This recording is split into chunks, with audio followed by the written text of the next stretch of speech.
üçün denen vefasız oldum. Sen sattım özgeye, bir söz demeden sənə çıxıb gedərəm o gün. Bəsdir aldatma məni, söylə sevmirəm səni. Qoy başıma çarə qılım, yaşayım mən özüm üçün denen vefasız oldum. Sen sattım özgeye, bir söz demeden sənə çıxıb gedərəm o gün. Çıxıb gedərəm o gün.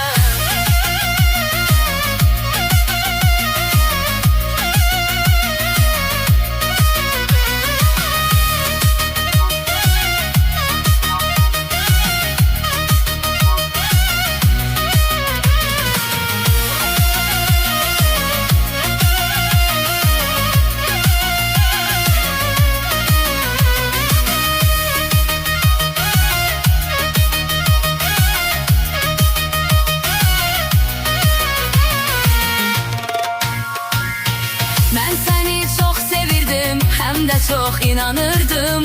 Özümü unutup ben sana ancak yanırdım.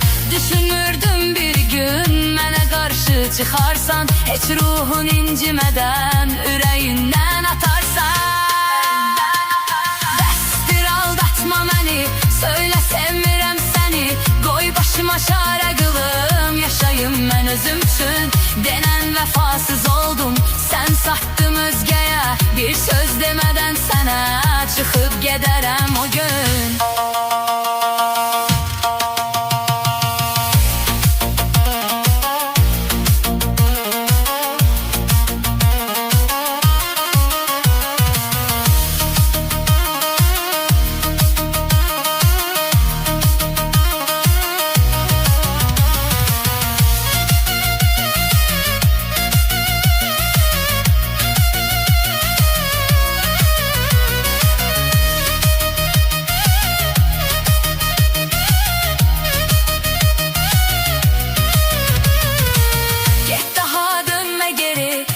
Nifret edirəm, bu sevgide günahkar, təkcə özümü bilirəm ki inandım sənin hər saxta boş sözünə.